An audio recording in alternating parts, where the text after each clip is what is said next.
Merci Seigneur, merci Seigneur, je veux te remercier, je veux te remercier, je veux te remercier Seigneur.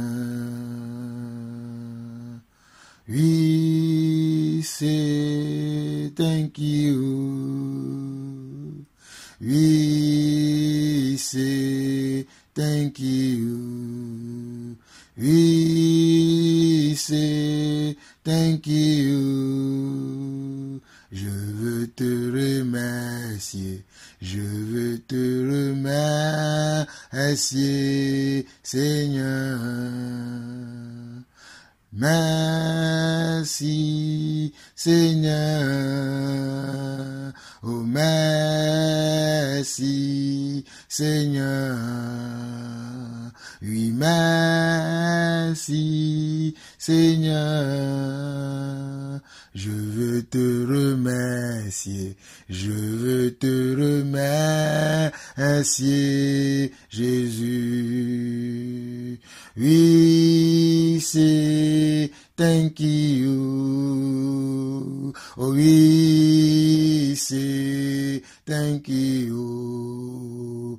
We say thank you.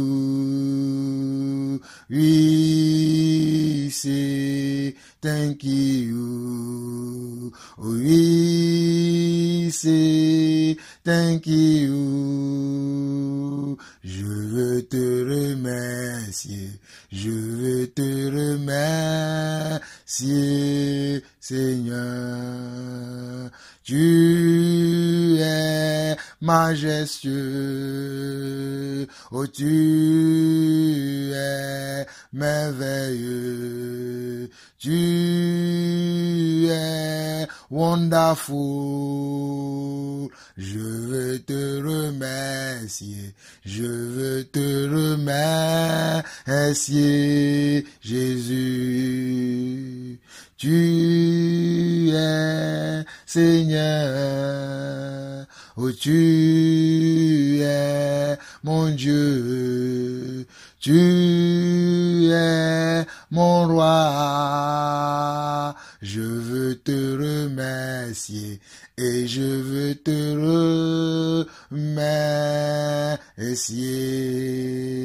Je veux t'adorer, je veux t'adorer, je veux t'adorer, Jésus. Je veux t'adorer, je veux t'adorer, je veux t'adorer, Jésus. Je veux te louer, je veux te louer, je veux te louer, Seigneur. Oh merci, mon roi, merci, Yahvé, merci, Adonai. Je veux t'exalter, je veux t'exalter, je veux t'exalter, mon roi. Oh, je veux t'exalter, je veux t'exalter, je veux t'exalter, mon roi. Tu es merveilleux, tu es merveilleux, tu es glorieux, oh tu es glorieux, tu es glorieux, je veux te remercier, Jésus. Mon frère, ma sœur, toi qui écoutes ma voix ce matin, je veux te dire de la part du Seigneur que toi et moi, nous devons remercier le Seigneur. Toi et moi, nous devons adorer le Seigneur. Toi et moi, nous devons élever le Seigneur pour tout ce qu'il fait dans notre vie. Mes frères, que le Seigneur vous multiplie ses grâces, que le Seigneur vous multiplie ses faveurs, que le Seigneur vous multiplie ses forces. Mes frères, nous sommes aujourd'hui le 6 novembre 2011. Il est presque 5 heures dans ma montre et ça fait depuis 1 heure ou 2 heures que je suis avec le Seigneur en train de recevoir de lui la marche à suivre, afin de recevoir de lui ce que je dois vous enseigner. Et le Seigneur m'a conduit à intercéder, à prier pour beaucoup d'entre vous, à prier pour l'église, à prier pour les frères et sœurs. Et j'aimerais vous dire ce matin que j'ai prié, j'ai intercédé comme j'ai l'habitude, mais le Seigneur m'a dit de le dire à son église. C'est pour cela que je me permets de vous dire ces choses, que je viens de prier encore pour les frères et sœurs. Je viens de prier pour nous tous, afin que nous soyons attachés à la vraie doctrine, afin que nous soyons attachés au Seigneur notre Dieu, celui qui nous a appelés des ténèbres à son agréable lumière. Que sa paix vous soit multipliée, que sa grâce vous soit multipliée. Toi qui es tombé hier, que le Seigneur te donne la force aujourd'hui pour que tu te relèves. Que toi qui es faible, que le Seigneur te donne la force aujourd'hui pour que tu sois forte. Que toi qui es malade, que le Seigneur soit ta guérison aujourd'hui. Toi qui n'as plus d'espoir, que le Seigneur soit ton espérance aujourd'hui. Toi qui n'as plus de foi, que le Seigneur soit ta foi aujourd'hui. Toi qui n'as plus de courage, que le Seigneur soit ton courage. Toi qui n'as plus aucun appui, que le Seigneur soit ton appui aujourd'hui. Que celui qui a des oreilles pour entendre ce que le Seigneur dit à son Église puisse recevoir. Soyez bénis de la part du Seigneur. Amen. Frères et sœurs, vous écoutez la voix de Jean-Paul Lawson. Le Seigneur m'a permis, le Seigneur m'a encore enseigné. Le Seigneur veut encore ce matin que je puisse vous parler de ce que j'ai commencé à faire. Et comme je vous ai dit que je vais arrêter les vidéos, mes frères, il n'y aura pas de vidéo, mais il va y avoir des enseignements qui seront des audios. Alors, je vous l'ai dit que ceux qui souhaitent que nous puissions les rencontrer, que nous puissions partager avec eux, que nous puissions partager l'amour de Dieu qui est en nous avec eux, que nous sommes disponibles parce que le Seigneur nous donne les moyens maintenant pour que nous puissions aller voir nos frères un peu partout, ici en France, ici en Europe, en Afrique, aux États-Unis et un peu partout dans le monde. Donc vous qui souhaitez que nous puissions venir vous rencontrer, parler de l'amour de Dieu avec vous, partager la foi que nous professons avec vous, nous vous donnons nos contacts. Vous pouvez me contacter sur mon adresse email. J'ai un email, voici mon email. Vous écrirez Laté Jean-Paul et Laté Jean-Paul s'écrit comme ça. LATEJEANPAUL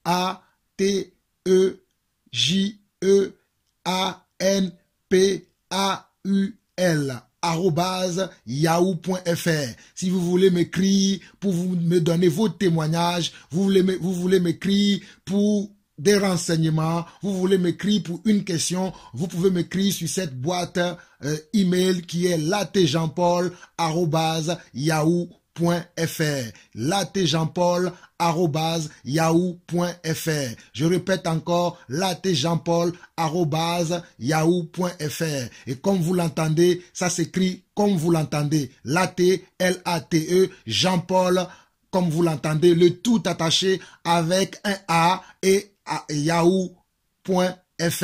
Vous pouvez me contacter aussi par téléphone. Vous pouvez me contacter aussi par téléphone au 00 33 6 23 61 03 15. Vous pouvez me contacter aussi sur le 00 33 6 23 61 03 15. Et que le Seigneur vous multiplie ses grâces, que le Seigneur vous multiplie ses faveurs. Mes frères, soyez encouragés. Alors nous allons continuer encore aujourd'hui, selon que l'Esprit m'a enseigné, selon que l'Esprit m'a réveillé cette nuit, afin que je continue à vous parler de l'appel. Je crois que je vais rester sur ce sujet de l'appel un long moment, selon que le Seigneur disposera les temps et les circonstances. Si lui-même il ne revient pas pendant ce temps, nous continuerons à aborder ce sujet qui est l'appel. l'appel, parce que beaucoup d'entre nous ne savent pas ce que c'est que l'appel. Beaucoup d'entre nous rigolent avec l'appel de Dieu. Beaucoup d'entre nous bricolent avec l'appel de Dieu. Beaucoup d'entre nous se trompent avec l'appel de Dieu. Beaucoup d'entre nous font de n'importe quoi avec l'appel de Dieu. Beaucoup d'entre nous ne sont pas rigoureux dans l'appel de Dieu. Beaucoup d'entre nous tournent le dos à Dieu malgré son appel. Alors toi qui as reçu l'appel de Dieu, Dieu m'envoie te parler afin que tu sois conscient de la semence que Dieu a mis en toi. En réalité, l'appel de Dieu veut dire recevoir de Dieu une semence. Mes frères, en réalité, l'appel de Dieu veut dire recevoir de Dieu une semence. Dans le mot grec, l'appel qui est une semence veut dire sperma.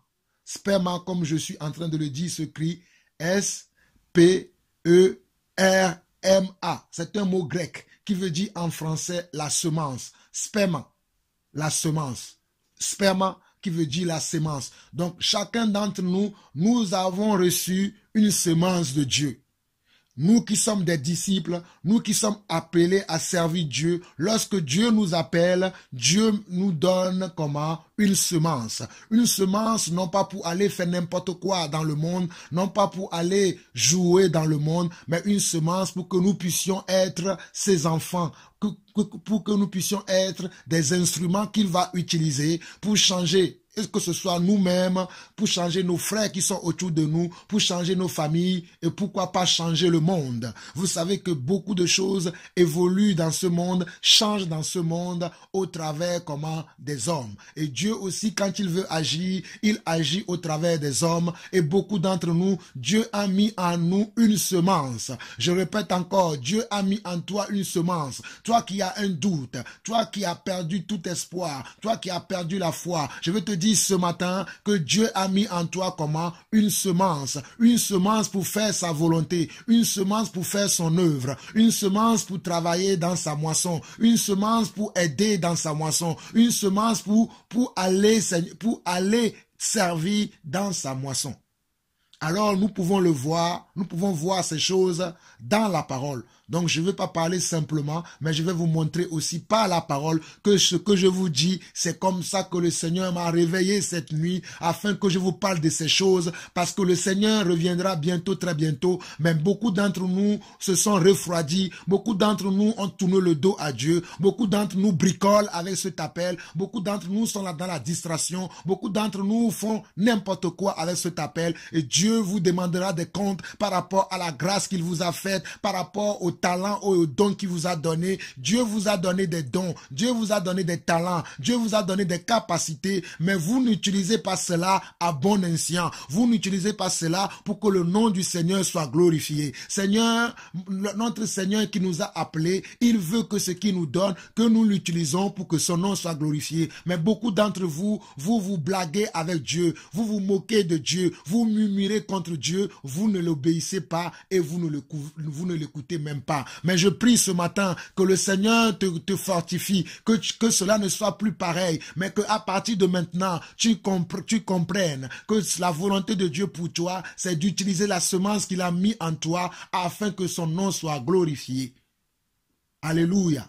C'est très important, mes frères et sœurs. Alors prenons la parole, nous allons partir à Éphésiens. Nous allons partir tout d'abord dans Éphésiens, nous allons voir Éphésiens chapitre 2 tout d'abord. Éphésiens chapitre 2. Éphésiens chapitre 2. Éphésiens chapitre 2. Mes frères, pour vous rappeler, nous sommes encore dans ce thème dont ceux qui n'ont pas suivi les premières parties, je vous prie, je vous en supplie, dans le nom du Seigneur Jésus-Christ, allez suivre cet enseignement, cela va beaucoup vous aider, cela va vous faire du bien. Je vous en supplie et partagez cet enseignement autour de vous. Partagez-le même avec des hommes de Dieu. Partagez-le avec ceux qui enseignent. Partagez-le avec les apôtres, les prophètes, les évangélistes et les docteurs. Partagez-le aussi avec les gens autour de vous, vos familles, vos frères et sœurs, parce que cela va leur faire beaucoup de bien. Partagez-le avec vos frères chrétiens. Cela va leur faire beaucoup de bien. Ne gardez pas ces choses pour vous seuls, mais partagez-le autour de vous parce que cela va aider beaucoup de personne. Que ceux qui m'écoutent soient bénis. Que le Seigneur vous multiplie ses grâces. Donc nous sommes ce matin dans Éphésiens chapitre 2, et nous parlons du sujet de l'appel. Je l'ai déjà dit que Dieu nous appelle de deux manières. Dieu nous appelle d'abord, le premier appel, c'est que Dieu nous appelle à sortir du monde. Dieu nous appelle d'abord à sortir du monde. Et lorsque nous sortons du monde et que nous venons à lui, il nous appelle maintenant à accomplir une mission dans son royaume, dans son église. Quand je dis son église, ce n'est pas simplement l'église localement, mais c'est l'église universelle, c'est-à-dire c'est l'église dans le monde entier.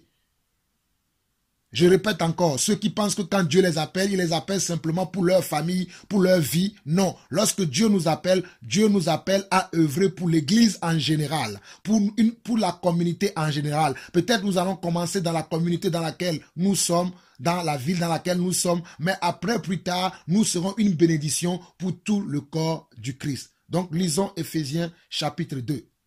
Nous voyons dans Éphésiens chapitre 2, à partir du verset 1, la Bible nous déclare que vous étiez morts par vos offenses et par vos péchés, dans lesquels vous marchiez autrefois selon le train de ce monde, selon le prince de la puissance de l'air, de l'esprit qui agit maintenant dans les fils de la rébellion. Je relis encore le verset 1 et 2 de Éphésiens chapitre 2. Il dit, vous étiez morts par vos offenses et par vos péchés, dans lesquels vous marchiez autrefois, selon le train de ce monde, selon le prince de la puissance de l'air, de l'esprit qui agit maintenant dans les fils de la rébellion. Nous tous aussi, nous étions de leur nombre et nous vivions autrefois selon les convoitises de notre chair, accomplissant les volontés de la chair et de nos pensées, et nous étions par nature des enfants de colère comme les autres. J'espère que vous me suivez bien, mes frères. Mais regardez bien le verset 4 d'Éphésiens chapitre 2. Mais Dieu qui est riche en miséricorde, à cause du grand amour dont il nous a aimés, nous qui étions morts par nos offenses, nous a rendus vivants avec Christ. C'est par grâce que vous êtes sauvés. Mes frères, mais je relis encore le verset 4 au verset 5, il dit quoi? Mais Dieu qui est riche en miséricorde, Dieu qui est riche en miséricorde, Dieu est compatissant, Dieu est lent à la colère, Dieu est lent à la destruction, Dieu est lent à la méchanceté. Dieu ne fait pas de méchanceté. Dieu est lent à la punition. Dieu est compatissant. C'est pour ça que l'apôtre Paul nous dit ici que, mais Dieu qui est riche en miséricorde, à cause du grand amour dont il nous a aimés, nous qui étions morts par nos offenses, nous a rendus comment vivants avec Christ. C'est par grâce que nous sommes sauvés. C'est-à-dire, l'apôtre Paul, dans ce passage de Éphésiens 2, le verset 1 à 4, il va nous faire comprendre, à 5 plutôt, il va nous faire comprendre que nous tous, nous étions comme les enfants de colère, comme les gens qui ne connaissent pas Christ, les gens qui n'ont pas reçu le Saint-Esprit, les gens qui n'ont pas l'Esprit de Dieu en eux, qui sont livrés à eux-mêmes, qui sont livrés au penchant de leur cœur, qui sont livrés aux vices de leur cœur, qui sont livrés à l'animosité, à la méchanceté, aux rivalités, à la jalousie, aux orgies, à toutes ces choses que nous voyons dans le monde. Mais nous qui sommes enfants de Dieu, nous qui avons, à qui le Seigneur a fait grâce, nous qui avons obtenu sa grâce pour être sauvés, nous devons nous voir maintenant comme enfants de Dieu et nous devons nous respecter comme enfants de Dieu. Mais beaucoup d'entre nous, nous ne nous respectons pas. Nous abandonnons le Seigneur et nous suivons le monde. Cela n'est pas juste et cela n'est pas bon. Regardez, nous tous, nous étions de leur nombre. Verset 2 d'Éphésiens 2. Nous tous, nous étions de leur nombre et nous vivions autrefois selon les convoitises de notre chair, accomplissant les volontés de la chair et de nos pensées. Et nous étions par nature des enfants de colère comme les autres. Mais regardez le verset 4. Mais Dieu qui est riche en miséricorde, à cause du grand amour dont il nous a aimés, nous qui étions morts par nos offenses, nous a rendus vivants avec Christ. Et c'est par grâce que vous êtes sauvés. Donc, mes frères, je voulais vous dire par là que le premier appel, c'est que Dieu nous appelle par sa grâce et il nous sauve. C'est-à-dire, il nous sort du monde pour nous ramener dans son royaume. Je dis encore, le premier appel que nous recevons du Seigneur, c'est que Dieu nous appelle à sortir du monde. Dieu nous appelle à sortir de la méchanceté. Dieu nous appelle à sortir des rivalités. Dieu nous appelle à sortir de l'hypocrisie. Dieu nous appelle à sortir du mensonge. Dieu nous appelle à quitter le monde. Le premier appel que nous recevons, c'est l'appel de sortir du monde. Beaucoup d'entre nous se disent qu'ils sont sortis du monde, alors qu'ils sont encore dans le monde. Parce que quand nous voyons leur comportement, quand nous voyons leur caractère, quand nous voyons leurs attitudes, nous voyons encore que le monde agit en eux. Nous voyons encore qu'ils agissent comme ceux-là qui ne connaissent pas Dieu, comme ceux-là qui ne savent pas qu'il y a un Dieu, comme ceux-là qui n'obéissent pas à Dieu, parce qu'ils ont encore les traits des gens qui aiment le monde. C'est pour cela que Jean nous dira dans 1 Jean chapitre 2 que, bien-aimés, n'aimez point le monde, ni les choses qui sont dans le monde. N'aimez point le monde, ni les choses qui sont dans le monde. Mais je vois encore aujourd'hui dans l'église des frères et sœurs qui disent qu'ils aiment le Seigneur, mais qui aiment le monde. Le monde peut se retrouver en eux. Mais mes frères, que cela ne soit plus ainsi. Nous devons refuser totalement le monde. Et comment est-ce qu'on peut refuser le monde? On refuse le monde en refusant la mentalité du monde, en refusant les rudiments du monde, en refusant les attributs du monde, en refusant le comportement de ces gens qui sont perdus, qui sont égarés, qui sont livrés à l'esprit de rébellion, à l'esprit d'égarement, à l'esprit de celui qui s'est rébellé depuis le commencement du monde, qu'on appelle Satan, le diable, Lucifer. Nous devons refuser toutes ces pensées et nous soumettre à la volonté de Dieu. Donc Dieu nous appelle premièrement pour faire comment? Pour sortir du monde. Dieu nous appelle premièrement pour faire comment? Pour sortir du monde. Donc lorsque nous sortons du monde, nous venons à Christ. Dieu a appelé certaines personnes.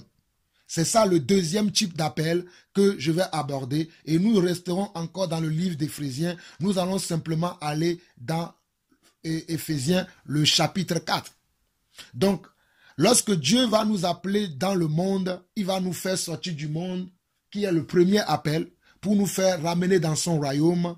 Il va faire grâce à certaines personnes, afin que lorsqu'il va nous ramener dans son royaume, que nous ne soyons pas livrés à nous-mêmes, mais qu'il y ait des personnes qui nous enseignent, qu'il y ait des personnes qui nous conduisent, qu'il y ait des personnes qui nous montrent sa volonté. Je répète encore, lorsque Dieu nous fait sortir du monde pour nous ramener dans son royaume, ce n'est pas pour nous livrer à nous-mêmes. Regardez mes frères et sœurs, lorsque Dieu avait délivré son peuple à l'époque de Moïse, qu'est-ce que Dieu avait fait? Dieu avait choisi comment? Moïse. Et c'était Moïse qui était celui qui les conduisait. C'était Moïse qui était leur conducteur. C'était celui à qui Dieu a donné sa parole afin qu'il vienne le donner à son peuple. Je répète encore, lorsque Dieu avait libéré son peuple de la main de Pharaon et ils étaient dans le désert pour aller dans la terre promise qui était Canaan, Dieu avait préparé quelqu'un, Dieu avait formé quelqu'un et Dieu parlait au travers de la bouche de quelqu'un et ce quelqu'un-là était Moïse. Donc, lorsque nous venons aussi à Christ, lorsque nous quittons le monde, lorsque nous recevons le premier appel qui est de sortir du monde, le premier appel qui est de sortir du monde pour rentrer dans son royaume, Dieu nous parle aussi. Mais au travers de qui? Au travers des hommes à qui lui-même il a fait des dons. Et à qui lui-même Dieu a donné des dons, Dieu a donné des grâces, Dieu a donné des faveurs pour que ces personnes-là soient des anciens, pour que ces personnes-là soient des conducteurs, ceux-là qui vont écouter sa parole et nous les transmettre, ceux-là qui vont écouter sa volonté et nous les transmettre, ceux-là qui vont écouter ses commandements et nous les donner après. Et moi, Jean-Paul Lawson, j'ai fait partie de ces personnes-là. Dieu m'a accordé la grâce. Je vous l'ai dit dans les précédents enseignements, quand je parlais de l'appel, et vous qui ne l'avez pas suivi, je vous en supplie au nom du Seigneur, allez suivre ces enseignements, vous allez être beaucoup encouragés, vous allez recevoir beaucoup d'instructions de la part du Seigneur. Alors dans Éphésiens chapitre 4, Éphésiens chapitre 4,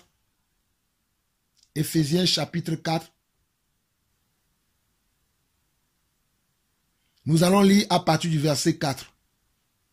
Éphésiens chapitre 4, nous allons lire à partir du verset 4. Et nous lisons: il y a un seul corps et un seul esprit, comme vous aussi, vous avez été appelés à une seule espérance par votre vocation. Regardez, comme nous avons été appelés comment? À une seule espérance. Il y a un seul Seigneur, une seule foi, un seul baptême, un seul Dieu et Père de tous, qui est au-dessus de tous et parmi tous et en tous. Un seul Dieu au-dessus de tous et parmi tous et en tous. Donc, nous comprenons par là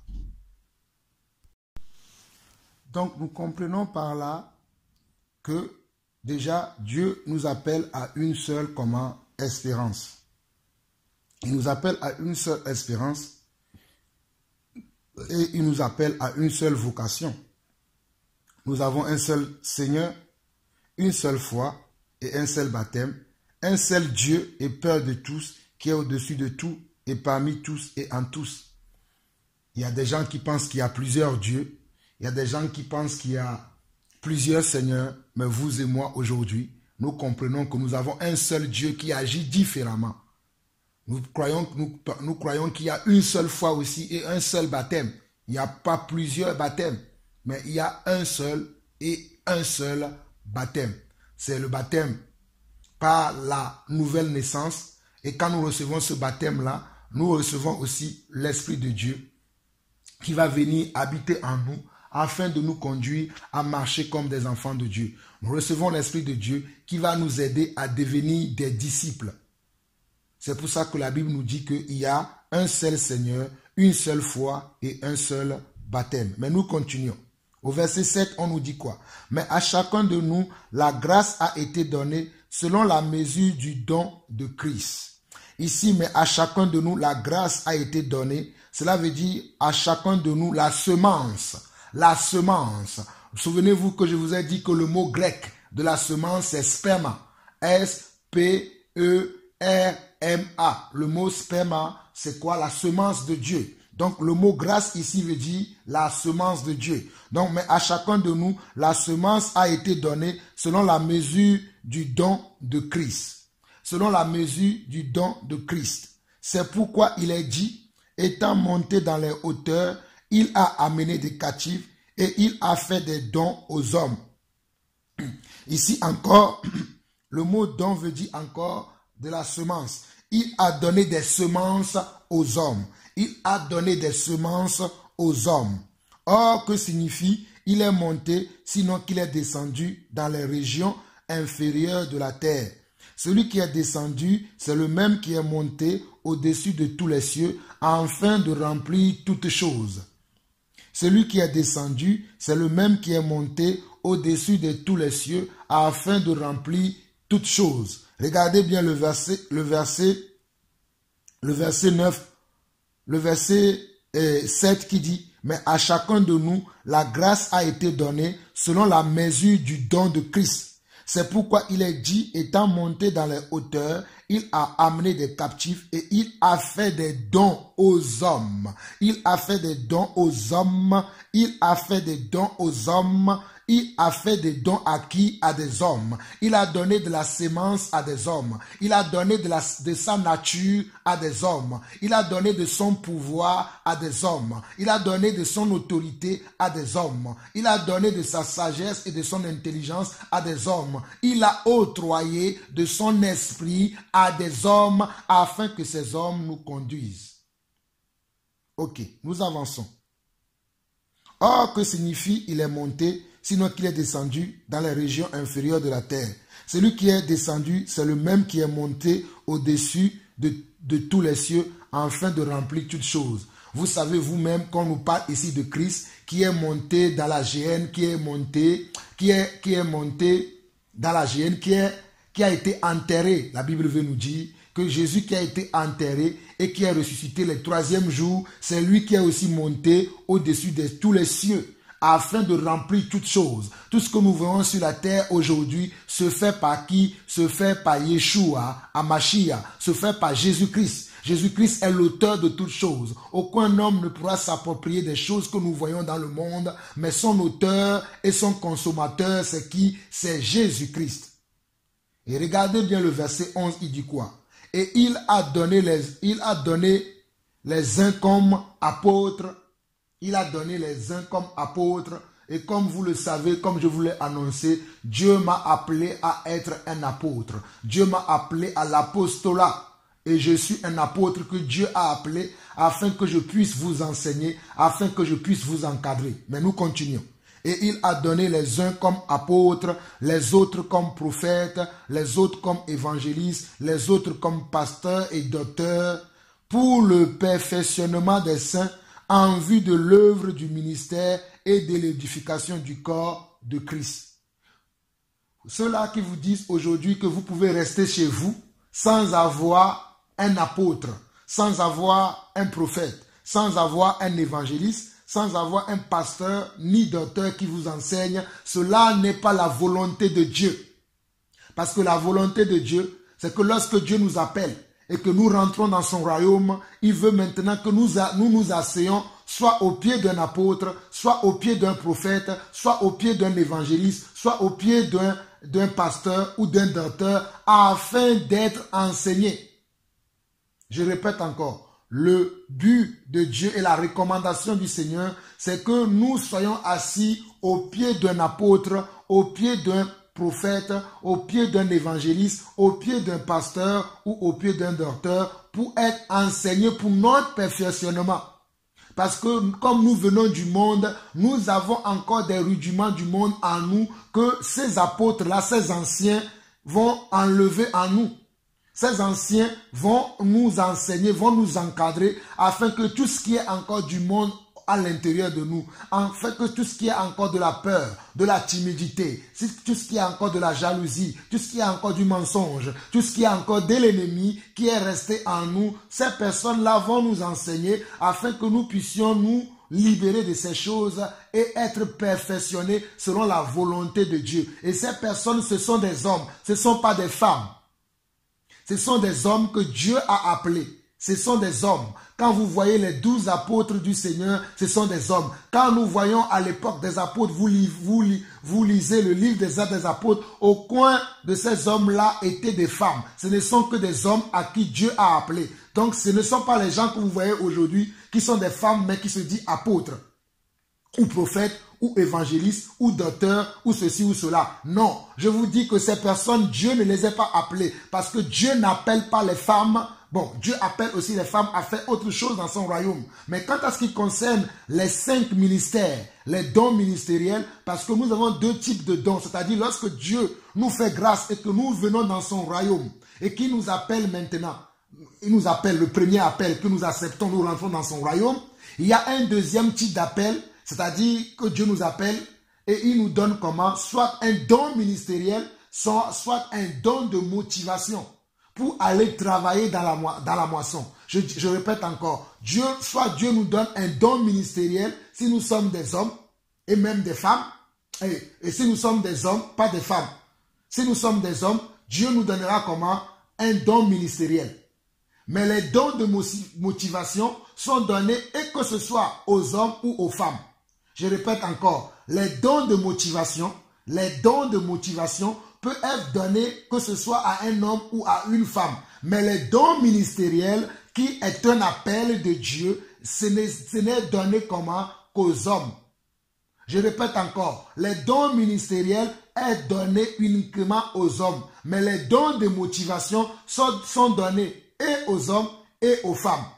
Je répète encore, il y a 2 types de dons ou bien 2 types d'appels pour le service de Dieu dans son église, dans son royaume. Et ce type de don et ce type d'appel, il y a un qui s'appelle un don ministériel ou un appel ministériel. Cela est réservé uniquement aux hommes selon comment Éphésiens 4, le verset 11 qui dit il a donné les uns comme apôtres, les autres comme prophètes, les autres comme évangélistes, les autres comme pasteurs et docteurs pour le perfectionnement des saints en vue de l'œuvre du ministère et de l'édification du corps de Christ jusqu'à ce que nous soyons tous parvenus à l'unité de la foi et de la connaissance du Fils de Dieu, à l'état d'homme fait à la mesure de la stature parfaite de Christ. Ainsi, nous ne serons plus des enfants flottants et emportés à tout vent de doctrine par la tromperie des hommes. Regardez encore, pas la tromperie des femmes, mais par la tromperie des hommes, par leur ruse dans leurs moyens de sédition, mais en professant la vérité, dans l'amour, nous croîtrons à tous égards en celui qui est le chef Christ, c'est de lui, et grâce à tous les liens de son assistance, que tout le corps, bien coordonné et formant un solide ensemblage, tire son accroissement selon la force qui convient à chacune de ses parties et s'édifie lui-même dans l'amour. C'est un verset que vous devez vraiment méditer. C'est un chapitre de la Bible que vous devez vraiment beaucoup méditer. Surtout vous les femmes, à qui Dieu n'a pas fait ces grâces-là, à qui Dieu n'a pas donné ces dons d'enseignement, ces dons d'encadrement, ce don d'ancien. Le Seigneur me dit de vous lire encore un autre passage. Allons lire 1 Pierre chapitre 5. 1 Pierre chapitre 5 pour que vous puissiez comprendre quelle est la volonté de Dieu pour les dons ministériels. 1 Pierre chapitre 5, Pierre nous parle de cela. Parce que Pierre est quelqu'un qui avait reçu ce don ministériel. Pierre était un apôtre. Donc Pierre nous écrit dans 1 Pierre chapitre 5, 1 Pierre chapitre 5, 1 Pierre chapitre 5 à partir du verset 1, Pierre va dire, voici les exhortations que j'adresse aux anciens qui sont parmi vous. Les anciens, c'est ceux qui conduisent l'église. Aux anciens qui sont parmi vous.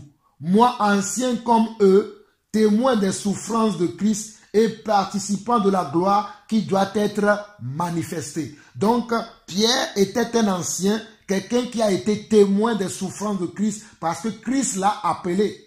Quand Christ l'a appelé, pour la première fois, c'est pour sortir du monde. Parce que Pierre était comment? Était un pécheur. Il péchait dans le monde. Il avait les mêmes attitudes comme tous les pécheurs. Il était violent comme tout le monde. Il avait les mêmes caractéristiques que chacun d'entre nous, que certains d'entre nous, nous avions dans le passé. Donc Pierre était comme nous.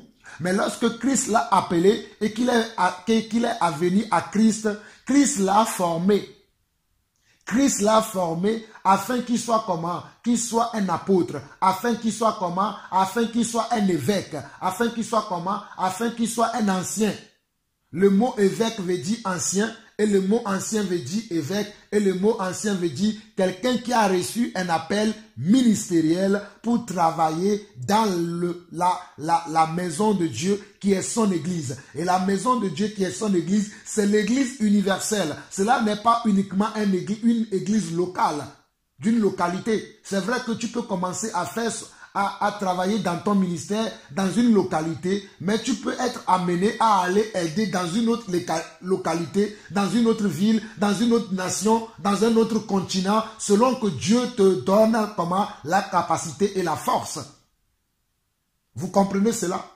Donc Pierre était quelqu'un qui était un ancien, qui avait reçu du Seigneur comment? Qui avait reçu cet appel-là. Et c'est pour cela qu'il va écrire ici dans 1 Pierre chapitre 5, à partir du verset 1, il va dire, voici les exhortations que j'adresse aux anciens qui sont parmi vous, moi ancien comme eux, témoins des souffrances de Christ et participants de la gloire qui doit être manifestée. Il va dire quoi? Percez le troupeau de Dieu qui est sous votre garde, non par contrainte, mais volontairement, selon Dieu, non pour un gain sordide, mais avec dévouement. Non comme dominant sur ceux qui vous sont échus en partage, mais en étant les modèles du troupeau. Et lorsque le souverain berger, celui qui est le grand berger, qui nous a appelés, nous les petits bergers. Le grand berger, c'est qui? C'est Christ. Mais il nous a appelés des petits bergers, comme moi je suis un petit berger que Dieu a appelé, en me donnant un ministère qui est le ministère d'apostolat d'un apôtre. À certains, il leur a donné le ministère de prophète. À d'autres, il leur a donné le ministère d'évangéliste. À d'autres, il leur a donné le ministère de pasteur. Et à d'autres, il leur a donné comment? Le ministère de docteur. Mais à moi, il m'a octroyé le ministère d'apôtre. Et nous voyons ici le verset 4, il dit, « Et lorsque le souverain berger paraîtra, vous obtiendrez la couronne incorruptible de la gloire. » Donc, regardez bien ici au verset 2, Paul va se présenter lui-même en tant que comment? En tant qu'un ancien, en tant que quelqu'un en qui Dieu a donné sa grâce, en tant que quelqu'un qui a reçu une semence, qui a reçu le sperma de Dieu, qui a reçu une semence. Le sperma, c'est, comme je vous l'ai dit, c'est un mot grec qui signifie la semence. Pierre a reçu une semence de Dieu pour être comment? Pour être une partie de Dieu. Il n'est pas la totalité de Dieu, mais il y a une partie de Dieu. Dieu va parler maintenant au travers de la bouche de Pierre pour nous instruire, pour nous encadrer, pour nous corriger, pour nous enseigner. Et qu'est-ce que Pierre va dire vers le verset 2? Il va dire, paissez le troupeau. Comme je vous envoie tout le temps les enseignements, c'est pour vous paître, pour que vous soyez comment? Des enfants qui écoutent leur Dieu, qui écoutent leur Père. Donc il va dire, paissez le troupeau de Dieu qui est sous votre garde, non par contrainte. Je ne le fais pas par contrainte. Comme je vous dis, là, il est tard chez moi. Lorsque j'ai commencé à prier cette nuit, même là, toute ma famille est réveillée. Ce sont des prières de combat que j'ai fait parce que Dieu m'a dit, tu dois combattre pour mon église. Tu dois combattre pour tes frères et sœurs qui t'écoutent. Donc Dieu a mis en moi un esprit de combat cette nuit. J'ai combattu dans la prière, j'ai combattu dans la louange et après Dieu m'a dit, tu vas continuer l'enseignement sur l'appel. Donc il va dire quoi? Paissez le troupeau de Dieu qui est sous votre garde, non pas par contrainte, mais volontairement, selon Dieu, non pas pour un gain sordide, mais avec dévouement. Non comme dominant sur ceux qui vous sont échus en partage, mais en étant les modèles du troupeau. Et je me force aussi à être pour vous un modèle. Je me force à être pour vous un modèle comment? Dans l'enseignement, un modèle comment? Dans la libéralité, dans les dons de libéralité. Je me force à être pour vous un modèle comment? Dans la conduite. Je me force à être pour vous un modèle dans tout. Même si je ne suis pas encore parfait, je travaille pour être un homme parfait comme Christ. Parce que Christ a été parfait et moi aussi je me dois d'être parfait comme lui. Donc vous comprenez ma rigueur. Lorsque je suis trop rigoureux, comprenez-moi parce que celui qui m'a appelé était rigoureux dans son travail. Celui qui m'a appelé était comment? Sans faute, il était irrépréhensible dans son travail. Donc moi aussi je dois chercher à être comment? Irrépréhensible. C'est pour cela que je ne rigole pas avec les choses de Dieu. Je suis sévère, je fais les choses de Dieu comment? Avec zèle, avec amour et sans compromission. Ok, nous revenons dans Éphésiens chapitre 4. Donc dans Éphésiens chapitre 4, nous voyons que Dieu va appeler les uns comme apôtres, les autres comme évangélistes, les autres comme pasteurs et docteurs pour le perfectionnement des saints. Et comme je viens de vous le dire, il y a deux types d'appels. C'est-à-dire, comprenez ce que je suis en train de dire. Il y a deux types d'appels, je l'ai déjà dit dès le départ, que Dieu nous appelle à sortir du monde. Ça, c'est le premier appel. Le deuxième appel, nous rentrons maintenant dans le royaume et Dieu va nous appeler encore une deuxième fois pour nous donner, soit il va nous appeler pour nous donner les dons ministériels, soit il va nous donner des dons de motivation. Les dons qui vont faire que les autres aussi vont être encouragés. C'est pour ça que je l'appelle les dons de motivation. Les dons qui vont faire que les autres aussi seront encouragés. Les autres aussi vont dire, ah, finalement, je veux que Dieu me donne aussi ce don. On appelle ça comment? Les dons de motivation. Ce sont les dons qui vont aussi attirer les autres personnes. Et ça, nous allons le voir. Là, nous avons vu quoi? Les dons ministériels. Donc, selon Éphésiens chapitre 4, du verset 4 jusqu'au verset 16 que nous avons lu, c'est quoi? Dieu nous parle comment dans ces passages-là des dons ministériels.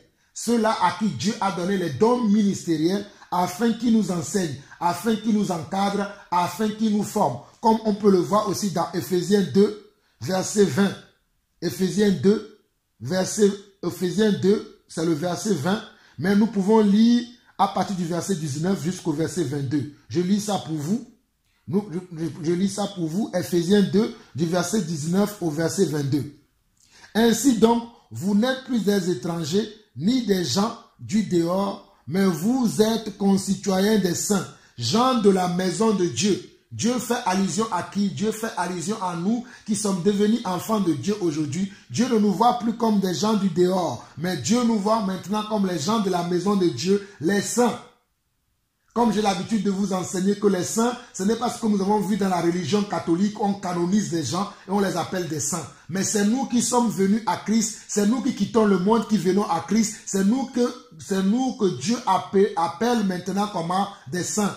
Donc lorsque nous quittons le monde et que nous rentrons dans le royaume de Dieu, nous devenons des saints parce que Dieu nous justifie par son sang, il nous glorifie par son sang et par son sang nous sommes lavés de tous nos péchés et nous devenons comment? Des saints. Regardez le verset 20 maintenant. Vous avez été édifiés sur quoi? Sur le fondement des apôtres. Mais quand nous venons à Christ, nous avons encore des rudiments du monde sur nous. Nous avons encore des caractéristiques du monde en nous. Nous avons encore comment? Les choses du monde en nous. Et ces choses-là vont être enlevées par l'édification que nous allons recevoir comment? Des apôtres que Dieu a déjà appelés, les apôtres et les prophètes. C'est la même chose que Éphésiens chapitre 4, verset 11. Vous avez été édifiés sur le fondement comment? Des apôtres et des prophètes. Jésus-Christ lui-même étant comment? Étant la pierre angulaire. Vous avez été édifiés sur le fondement des apôtres et des prophètes. Jésus-Christ lui-même étant la pierre angulaire. En lui, tout édifice bien coordonné s'élève pour être un temple saint dans le Seigneur. En lui, vous êtes aussi édifiés pour être une habitation de Dieu en esprit. Regardez mes frères, en lui, vous êtes aussi édifiés pour être une habitation de Dieu en esprit. C'est pour cela que vous ne devez pas vous attacher comment? À vos maisons, à vos bâtiments, à des choses que vous possédez dans ce monde, ceux-là qui s'attachent à leur église, ceux-là qui s'attachent à des choses de la terre. Vous devez comprendre que lorsque Dieu vient habiter en nous, nous devons être maintenant comment? Une habitation de Dieu en esprit et cherchant à adorer et à louer Dieu en esprit, cherchant à faire toutes choses conduites comment? Par l'esprit. Car Dieu est esprit et ceux qui l'adorent doivent l'adorer en esprit et en vérité. Dieu est esprit et tous ceux qui l'adorent doivent l'adorer comment? En esprit et en vérité. Je répète encore, Dieu est esprit et tous ceux qui l'adorent doivent l'adorer en esprit et en vérité. Et non s'attacher à des bâtiments, et non s'attacher à ce monde, à des choses qui sont dans ce monde. Beaucoup d'entre vous, vous vous attachez à votre travail, vous vous attachez à vos maisons, vous vous attachez à votre église. Mais attachez-vous à l'Esprit de Dieu. Attachez-vous à l'Esprit de Dieu. C'est l'Esprit de Dieu qui va vous édifier. C'est l'Esprit de Dieu qui va vous changer. C'est l'Esprit de Dieu qui va vous transformer. C'est l'Esprit de Dieu qui permettra que vous soyez un homme surnaturel. Un homme au-dessus de l'ordinaire. C'est l'Esprit de Dieu qui va faire cela. Mais si vous ne permettez pas que l'Esprit de Dieu puisse vous habiter librement, vous ne le pouvez pas. Donc, nous continuons. Nous allons aller maintenant dans 1 Corinthiens chapitre 12 pour voir cette deuxième phase de l'appel. Lorsque nous venons dans le Seigneur, nous allons voir dans 1 Corinthiens chapitre 12. 1 Corinthiens chapitre 12. 1 Corinthiens chapitre 12. 1 Corinthiens chapitre 12. Que le Seigneur vous bénisse, frères et sœurs, pour ce partage que vous suivez et que je crois que vous allez partager aussi autour de vous afin que nous soyons tous éclairés. Nous sommes dans 1 Corinthiens maintenant chapitre 12. Nous allons lire à partir du premier verset. Et nous parlons toujours de l'appel. Je répéterai toujours ces choses pour que vous sachiez dans quel sujet nous sommes. Nous parlons de l'appel. Nous sommes maintenant comment? Au chapitre 12 de 1 Corinthiens. Et je vais lire à partir du premier verset. Il dit quoi? Pour ce qui concerne les dons spirituels, je ne veux pas, frères, que vous soyez dans l'ignorance. Pour ce qui concerne les dons spirituels, il y a des dons spirituels dans l'église. Lorsque le Seigneur t'appelle à quitter le monde et à venir dans son royaume, ce n'est pas fini. Il ne t'abandonne pas comme ça. Tu viens dans le royaume, il y a des gens qui ont reçu des dons Il y a des gens qui ont reçu des talents. Il y a des gens qui ont reçu comment? Des dons et des talents pour l'utilité commune, afin de nous éclairer, afin de nous encadrer, afin de nous enseigner, afin de nous conduire selon la direction de Dieu. Donc toi aussi, lorsque tu vas venir dans ce royaume-là, peut-être Dieu t'a donné un don, peut-être Dieu t'a accordé un talent. Tu vas le comprendre au travers de cet enseignement. Peut-être Dieu t'a donné aussi un don, peut-être Dieu t'a donné aussi un talent pour que tu sois utile dans son royaume, pour que tu travailles dans son royaume, pour que tu aides quelqu'un dans son royaume. Donc nous allons voir tout cela en détail. Il dit quoi? Pour ce qui concerne les dons spirituels, je ne veux pas, frère, que vous soyez dans l'ignorance. Vous savez que lorsque vous étiez païen, vous vous laissiez entraîner vers les idoles muettes selon que vous étiez conduit.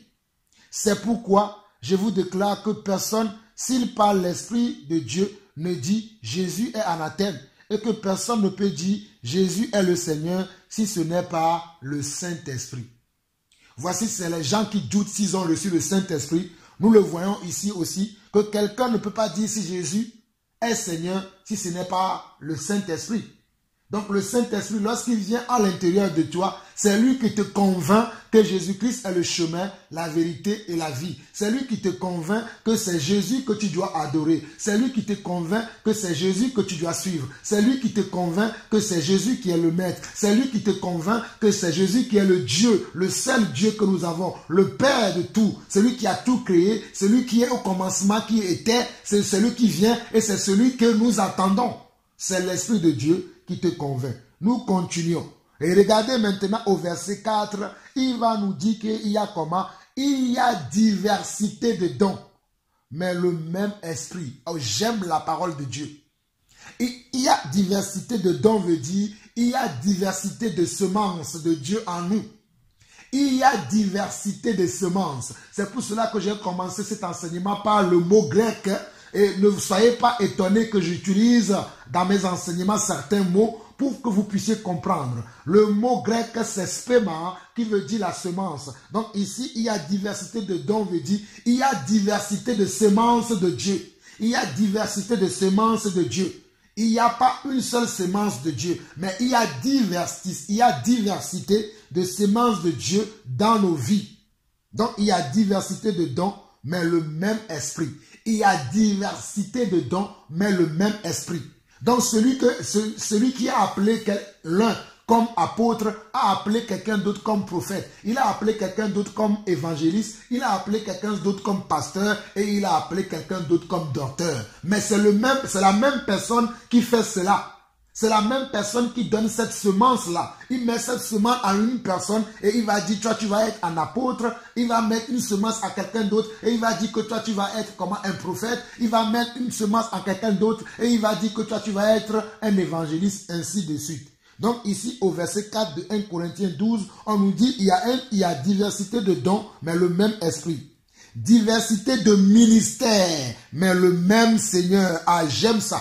Diversité de dons. Diversité de dons à quelqu'un d'autre, Dieu lui a donné comment? Le don de libéralité. À un autre, Dieu lui a donné le don de foi. À un autre, ce sont les dons de motivation, ça. Quand je parle de libéralité, c'est le don de quoi? Ce sont les dons de motivation. Et à quelqu'un d'autre, Dieu lui a donné comment? Le don de comment? Le don d'exhortation. Comme nous le voyons dans Romains chapitre 12. À quelqu'un d'autre, Dieu lui a donné comment? Dieu lui a donné quoi? Dieu lui a donné le don d'interprétation des langues. À quelqu'un d'autre, Dieu lui a donné la parole de connaissance. Nous le verrons dans la suite de la lecture. Mais au verset 5, on nous dit qu'il y a diversité de ministères. Il y a diversité de ministères, mais le même Seigneur encore. Celui qui a appelé quelqu'un apôtre, c'est lui qui a appelé quelqu'un d'autre prophète, c'est lui qui a appelé quelqu'un d'autre évangéliste, c'est lui qui a appelé quelqu'un d'autre pasteur, et c'est lui qui a appelé quelqu'un d'autre comment? Un docteur.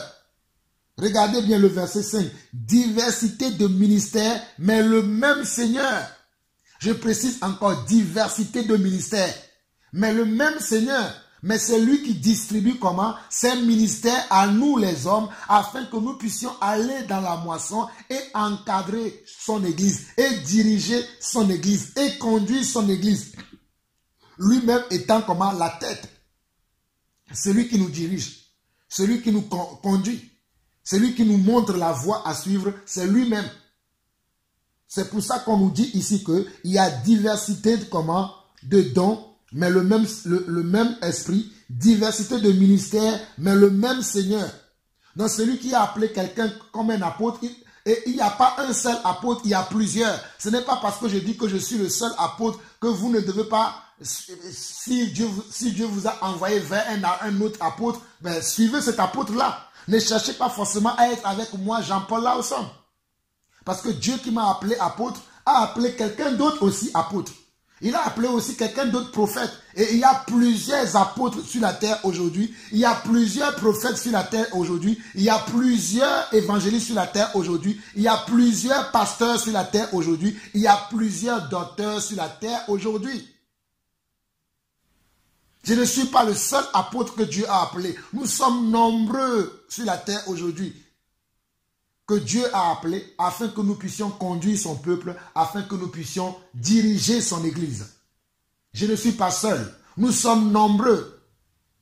Nous sommes nombreux aujourd'hui à nous que Dieu a accordé comme sa grâce afin que nous puissions aller travailler dans sa moisson. Nous sommes nombreux. Simplement ce que je vous dirai, faites attention parce qu'au milieu de nous, il y a des loups ravisseurs, il y a des faux apôtres, il y a des faux prophètes, il y a des faux évangélistes, il y a des faux pasteurs et docteurs au milieu de nous. Avant de suivre quelqu'un, priez pour que Dieu vous montre que cette personne-là, que ce soit même moi que vous écoutez, priez pour que Dieu vous montre si je suis vrai ou faux. Demandez à Dieu que Dieu vous montre que ce que ce monsieur rencontre. Il dit qu'il est apôtre. Est-ce que c'est toi qui l'as vraiment appelé? Est-ce qu'il te connaît réellement? Est-ce qu'il ne s'est pas autoproclamé? Est-ce qu'il ne se ment pas à lui-même? Est-ce qu'il ne se trompe pas lui-même? Demandez cela à Dieu et Dieu vous le montrera, mes frères et sœurs. S'il vous plaît, c'est important. Sinon, vous allez vous faire avoir par les hommes.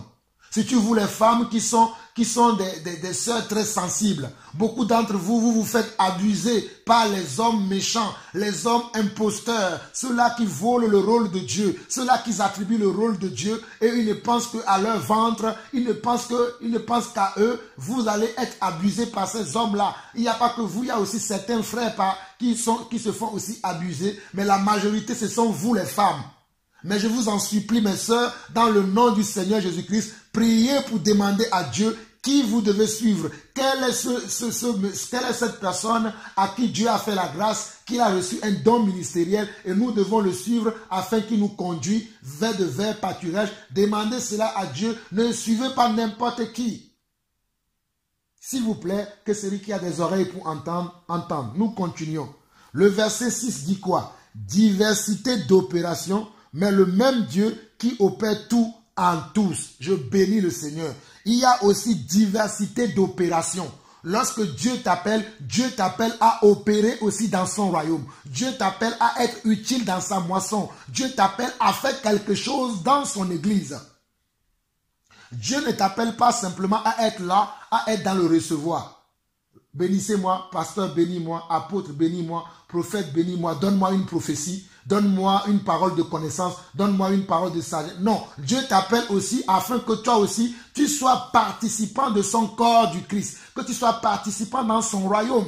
Dieu ne t'appelle pas simplement que tu sois là simplement à écouter, mais Dieu t'appelle aussi à participer. C'est pour ça qu'on voit ici diversité d'opérations, mais le même Dieu qui opère tout en tous. Dieu t'appelle aussi à opérer dans son royaume, à manifester quelque chose dans ton royaume. Peut-être ce sera pour accompagner les gens, peut-être ce sera pour aimer les gens, peut-être ce sera pour avoir une parole de connaissance. Oui, continuons. Diversité d'opérations, continuons. N'oubliez pas que je précise que Dieu t'appelle. Dieu t'appelle premièrement à sortir du monde. Tu rentres dans son royaume, soit il va t'appeler à être apôtre, prophète, évangéliste, pasteur ou docteur. Si tu es uniquement un homme, soit tu es une femme et Dieu t'appelle à maintenant à faire quoi? À exercer quelque chose dans le royaume. À exercer une fonction particulière dans le royaume. Dieu va te donner une semence qui va être en toi, qui va te distinguer des autres. Cette semence-là va te distinguer des autres. Nous ne sommes pas tous pareils comme les 5 doigts de la main. Je comprends pourquoi il y a aussi cinq dons ministériels. Les 5 doigts de la main ne sont pas pareils. Le pouce n'est pas comme l'index et l'index n'est pas comme l'annulaire. Ils sont différents. Mais vous voyez, les 5 doigts de la main sont ensemble. Avec les 5 doigts de la main, je peux attraper un bol, je peux attraper un plat, je peux attraper beaucoup de choses avec les 5 doigts de la main parce qu'ils travaillent en unité. C'est pour cela que les cinq dons ministériels aussi doivent travailler en unité pour le perfectionnement des saints. Pas dans la rivalité, pas dans la jalousie, mais nous devons travailler en unité. Il y a quelques-uns qui doivent se soumettre aux autres. Cela, c'est la volonté de Dieu. C'est comme ça que Dieu a fait les choses. Mais aujourd'hui, tout le monde veut être la tête. Tout le monde veut être le conducteur. Il y en a certains qui sont tellement orgueilleux. Ils ne veulent pas s'asseoir pour se soumettre à ceux-là que Dieu a donné un esprit supérieur. À ceux-là que Dieu a donné des diversités de dons, diversité de talents. Ils ne veulent pas l'accepter. Ils veulent tout le temps être eux aussi comme tout le monde. Mais ils ne le peuvent pas. C'est pour cela qu'ils sont dans le bricolage. Mes frères, vous allez entendre parler de ce mot sortant de ma bouche, le bricolage. Il y a beaucoup de pasteurs bricoleurs. Il y a beaucoup de prophètes bricoleurs. Il y a beaucoup d'apôtres bricoleurs. Il y a beaucoup d'évangélistes bricoleurs. Il y a beaucoup de pasteurs et d'auteurs bricoleurs parce qu'ils ne veulent pas se soumettre à ceux-là à qui Dieu a accordé un don plus excellent, un don de connaissance et de sagesse plus excellent, un don ministériel plus excellent que la leur. Ils ne veulent pas l'admettre. C'est pour cela qu'il y a des rivalités, il y a de l'animosité dans l'église aujourd'hui parce que nous devons apprendre aussi à nous soumettre aux autres. Mes frères, j'insiste là-dessus, nous devons aussi apprendre à nous soumettre aux autres afin de recevoir de la part de Dieu ce que Dieu a mis dans la vie de ces personnes pour nous. Mais cela est quasiment impossible aujourd'hui parce que beaucoup ne veulent pas se soumettre, ils veulent être partout comme tout le monde. Mais nous devons apprendre à se soumettre et nous devons aussi apprendre à déléguer. Moi, j'aime déléguer beaucoup à certains frères qui marchent avec moi. Je leur délègue les rôles parce que c'est ça le rôle d'un conducteur, d'un apôtre. Il ne peut pas être partout. Des fois, il doit déléguer. Et je délègue des fois. Et ne soyez pas surpris que si des fois vous m'appelez, vous me dites frère viens et que je vous envoie un autre frère, que je sais que ce frère-là quand il va venir, il pourra aussi vous aider parce que j'ai vu le don de Dieu en lui, j'ai vu la manifestation de Dieu en lui, je sais qu'il a reçu aussi un sperme de la part de Dieu, il a reçu aussi une semence de la part de Dieu et lorsque je vais vous envoyer ce frère, je sais que le frère lorsqu'il va venir, il va vous encadrer selon le Seigneur. Nous avançons. Nous étions au verset 6, il dit diversité d'opérations, mais le même Dieu qui opère tout en tous. Le même Dieu qui opère tout en tous. Donc quand Dieu t'appelle, il t'appelle à venir dans le royaume pour opérer, pour faire quelque chose, pour pratiquer quelque chose. Ce n'est pas pour venir s'asseoir simplement sur les bancs, 1 an, 2 ans, 10 ans, 40 ans, non. Quand tu viens, peut-être au départ, tu ne sauras pas ce que tu dois faire. Mais au-delà de quelques temps, dans un laps de temps, au travers de quelques mois passés, quelques années passées, tu dois savoir quel est ton rôle dans l'église. Qu'est-ce que Dieu t'a donné comme don et talent afin que tu sois utile pour l'œuvre de Dieu, afin que tu sois utile pour Dieu, afin que tu sois un instrument dans la main de Dieu. Tu dois le savoir. Mais tu ne peux pas rester comme ça, t'asseoir sur les bancs, tu viens, on te prêche ta parole, tu dis oui, amen. Ainsi de suite, tous les week-ends c'est comme ça et ça fait des années comme ça que tu es dans l'église. Cela est inadmissible mes frères et sœurs. Cela est quasiment inadmissible. Un enfant de Dieu doit savoir ce pourquoi quand Dieu l'a appelé dans le royaume, Dieu lui a donné quelque chose pour travailler. Souvenez-vous de l'histoire de l'histoire que Jésus nous a donnée dans les évangiles où Jésus nous parle de des serviteurs et d'un maître. Un maître qui partait en voyage, mais qui a donné de l'argent à ses serviteurs afin qu'ils le fructifient. Il y en a qui sont partis, qui ont fructifié. Il y en a qui ont reçu ils ont reçu chacun un talent. Mais il y a un qui est parti fructifier, il a trouvé 10 talents. Il y a un autre qui est parti fructifier, il a reçu 5 talents. Et il y a un autre qui est parti il a caché son talent.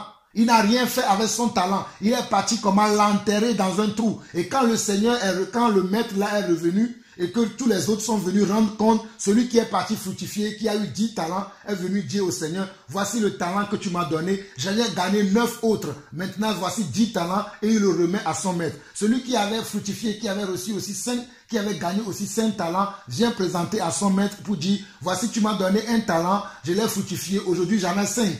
Et le Seigneur, et celui qui a reçu le dernier talent, lui il vient maintenant, il est caché dans un trou, il vient, il sort son talent, il le donne, il dit voici le talent que tu m'as donné, voici je te le redonne. Et si vous vous souvenez très bien, le Seigneur a été mécontent, le maître a été mécontent par rapport à la troisième personne qui est partie cacher son talent, qui ne l'a pas fructifié. Il est parti le garder. Le Seigneur lui a même dit, tu aurais même pu placer cet argent-là comment ou en banque et cela me ramènera des intérêts. Tu es un serviteur comment méchant. Et souvenez-vous qu'au travers de cette parabole, le Seigneur a dit que on te retirera même ce que tu as si tu ne fais rien avec. Ce que Dieu t'a donné, le talent que Dieu t'a donné, la capacité que Dieu t'a donnée. Si tu ne fais même rien avec, au jour du jugement, avant même que le jour du jugement vienne, le Seigneur te retirera cela parce que tu dors avec le talent que Dieu t'a donné. Tu ne fais rien. Tu es comment infructueuse. Tu ne portes pas du fruit avec ce talent-là. Tu n'encourages personne. Tu n'enseignes personne. Dieu t'a appelé à l'apostolat, tu dors. Dieu t'a appelé au ministère de prophétie, tu es là, tu dors. Dieu t'a appelé au ministère d'évangéliste, tu es là, tu dors. Dieu t'a appelé au pasteur, en tant que pasteur, tu dors. Dieu t'a appelé en tant que docteur, tu ne fais rien.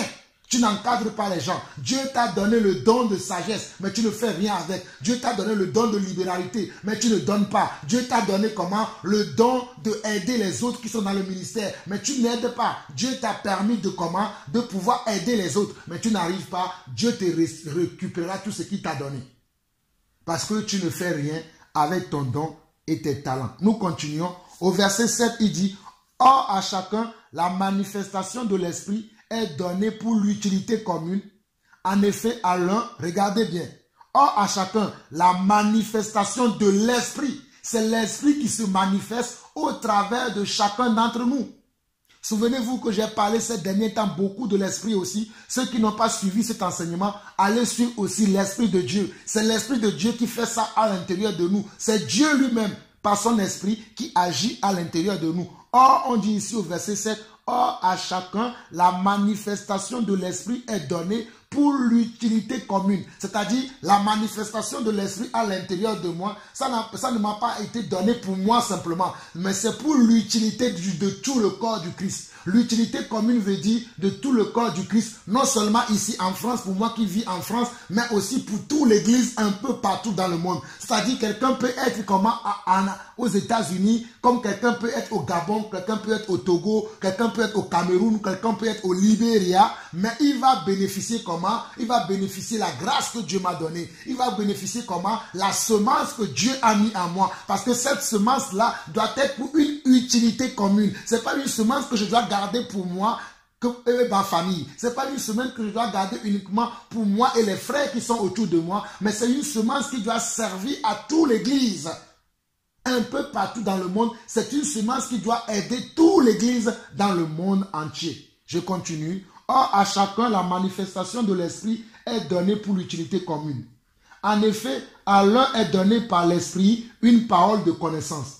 En effet, à l'un est donnée par l'esprit une parole de connaissance, une parole de sagesse, à un autre une parole de connaissance, selon comment? Selon toujours l'esprit, le même esprit. À un autre la foi.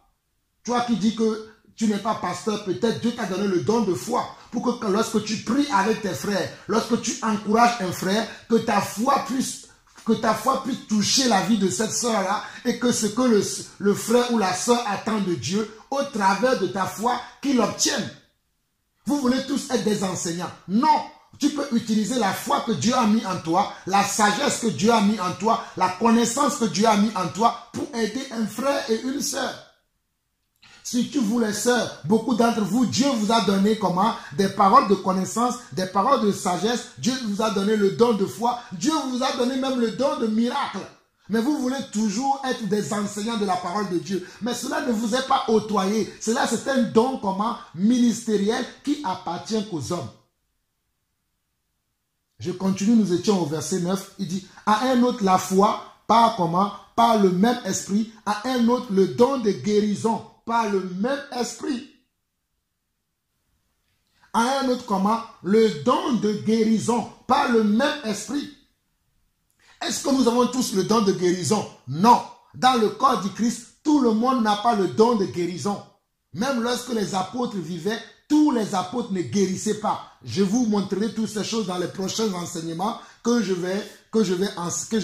J'ai déjà enseigné ces choses, mais je reviendrai dessus. Parce qu'il y a des enseignements qui circulent que vous pouvez guérir tout le monde. Frère, c'est dangereux de croire cela. Il y a des gens à qui Dieu a donné ce talent-là, à qui Dieu a mis cette semence-là. Lorsque ces personnes, eux, ils vont imposer les mains aux malades, les malades seront guéris. Lorsqu'ils vont imposer les mains comment? Aux morts, les morts vont ressusciter. Mais cela n'est pas donné à tout le monde. Mais vous pouvez aspirer à ce don-là, le demander à Dieu. Et si Dieu vous trouve juste, si Dieu vous trouve fidèle, c'est lui qui va vous le donner. Mais si vous ne l'avez pas, vous pouvez aller voir tous les malades qui sont dans ce monde et vous serez incapable de les guérir parce que Dieu ne vous a pas donné ce don. Mais il y a certaines personnes dans le corps du Christ à qui Dieu a donné ce don-là. Mais Dieu ne l'a pas donné à tout le monde, mais il y a quelques-uns parmi nous qui ont reçu ce don. J'expliquerai ça de plus en détail dans la suite de cet enseignement. Vous suivrez ça. Parce que cet enseignement sur l'appel aura plusieurs volets selon que le Seigneur me l'a dit encore cette nuit. Lorsqu'il m'a réveillé, il m'a dit, va parler à mon peuple. Nous continuons. Nous étions au verset 9 où il dit, à un autre la foi par le même esprit, à un autre le don de guérison par le même esprit, à un autre le don d'opérer des miracles. Vous regardez bien, il dit à un autre. Ça veut dire qu'on n'est pas tous pareils dans le corps du Christ. On est tous différents parce qu'il y a diversité de ministères et diversité d'opérations. Vous comprenez? Il y a diversité de ministères et diversité d'opérations. Je préciserai toujours ces choses. Il y a diversité de ministères et diversité d'opérations. Comme j'ai pris l'exemple tout à l'heure des 5 doigts de la main, nous ne sommes pas tous pareils dans le corps du Christ. Nous n'avons pas le même rôle dans le corps du Christ. Nos rôles sont différents les uns aux autres, mais nous travaillons tous pour le même Seigneur. Nous travaillons tous pour le même Dieu qui nous a appelés, mais il nous a appelés, il nous a donné des semences différentes afin que nous nous complétons les uns les autres. Nous nous complétons. Dans le royaume de Dieu, nous devons comprendre que nous nous complétons. Il y a des choses que je ne peux pas faire. Si je sais que je ne peux pas faire et que je connais un frère ou quelqu'un ou une sœur que je vois que lui il peut le faire, si vous me le demandez, je vous dirai demandez plutôt à ce frère-là et vous demandez plutôt à cette sœur-là parce que je vois que lui ou elle, il a cette grâce-là, il a cette semence-là en lui parce que j'ai remarqué cela en lui. Donc je vais vous envoyer vers cette personne parce qu'il est le plus approprié à vous aider. Moi, je ne suis pas le plus approprié à vous aider parce que je n'ai pas ce don-là, je n'ai pas cette capacité-là, je n'ai pas ce talent-là. Vous comprenez, mes frères et sœurs, c'est important ces choses. Nous avançons, nous arrivons au verset 10. À un autre le don d'opérer des commandes, des miracles. À un autre la prophétie. Hein? Vous qui dites que, surtout les femmes qui disent que je suis prophétesse. Non, tu ne peux pas être une prophétesse qui enseigne les gens, qui encadre. Tu ne peux pas être une prophétesse qui est évêque, qui est une ancienne, qui dirige les gens. Non, tu peux être prophétesse. Sur le coup, Dieu te donne une prophétie pour des frères. Oui, ça nous l'acceptons. Mais ce n'est pas pour autant que tu vas diriger l'église. Cela est donné uniquement aux hommes. Je ferme cette petite parenthèse, mais vous devez comprendre cela, vous les sœurs, que vous ne pouvez pas dire que vous êtes des prophétesses et que vous voulez diriger l'église. Non, parce que selon le programme de Dieu, selon 1 Corinthiens chapitre 11, Dieu est le chef comment? Dieu est le chef de Christ. Christ est le chef de l'homme et l'homme est le chef de la femme. Et Dieu n'a jamais appelé les femmes dans les 5 ministères. Quand Dieu a choisi ses 12 apôtres, il n'y avait pas de femmes au milieu d'eux. Ils étaient tous des hommes. Et selon ce que nous avons vu dans Éphésiens chapitre 11, nous avons vu aussi que comment les apôtres, nous avons vu que les dons que Dieu a donnés, il les a donnés à qui? Aux hommes, afin que ces hommes puissent aller comment? Perfectionner son église. Ce ne sont pas des femmes. Donc, nous voyons ici au verset 10 qu'à un autre, le don d'opérer des miracles, à un autre la prophétie, à un autre le discernement des esprits, à un autre la diversité des langues, à un autre l'interprétation des langues. Regardez, quand vous attendez à un autre, à un autre, à un autre, à un autre, ça veut dire que dans le corps du Christ, nous ne sommes pas tous pareils. Nous sommes différents des uns des autres, mais nous travaillons pour le même Seigneur. Je précise encore, ça veut dire que dans le corps du Christ, nous ne sommes pas tous pareils, nous sommes différents des uns des autres, mais nous travaillons pour le même Seigneur. Mais une seule personne peut avoir 2, 3, 4 dons, c'est possible. Parce que c'est Dieu qui donne. Pierre, non seulement avait le don de comment? Le don d'apôtre, mais il avait aussi le don de miracle. Ainsi que Jean, ainsi que Pierre, ainsi que Paul. Vous comprenez cela? Une seule personne peut avoir 4 dons, peut avoir 5 dons, 6 dons, selon que Dieu donne. Une seule personne peut avoir. Mais comprenez que nous sommes différents. Il y a quelqu'un, nous ne sommes pas tous. Quelqu'un peut avoir que 2 dons, comme quelqu'un peut avoir un seul don, parce que c'est Dieu qui donne. Peut-être Dieu voit que s'il te donne peut-être 3, 4 dons, tu ne pourras pas l'utiliser à bon escient, tu seras infructueuse. Il préfère le donner à quelqu'un qui va voir que lorsqu'il va lui donner ce don, ce talent-là, cette personne-là va beaucoup travailler pour lui. C'est Dieu qui juge, ce n'est pas moi qui juge. Vous comprenez cela? C'est très important. Et au verset 11, il va dire quoi? Un seul et même esprit opère toutes ces choses, les distribuant à chacun en particulier comme il le veut. Regardez, un seul et même esprit opère toutes ces choses, les distribuant à chacun en particulier comme il le veut. Regardez bien, un seul et même esprit opère toutes ces choses, opère toutes ces choses,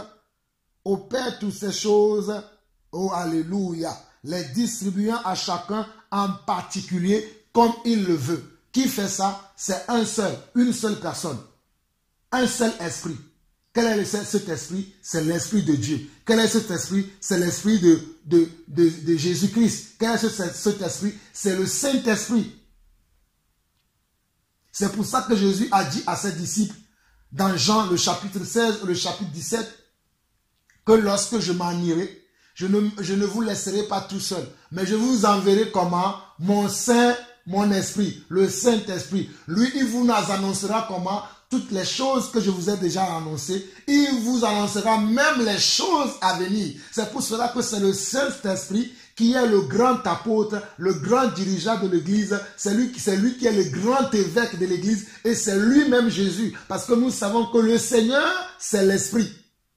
Savez-vous cela? Le Seigneur, c'est l'Esprit. Il est parti là où il était avant, mais il est revenu sous forme d'esprit à chacun d'entre nous et il a mis en nous, chacun d'entre nous, une partie de sa semence afin que nous allions dans le monde et que nous portons du fruit, afin que nous allions dans le royaume, dans son royaume, dans son église et que nous nous aidons les uns les autres afin qu'il y ait dans la maison de Dieu toute la connaissance qu'il faut, toute la sagesse qu'il faut, tout l'amour qu'il faut, tout le discernement qu'il faut et que tout dans sa maison, qu'il y ait de la paix, qu'il y ait de la sérénité, qu'il y ait de la confiance, qu'il y ait de l'amour. Mais aujourd'hui, qu'est-ce qu'il y a? Il y a des rivalités.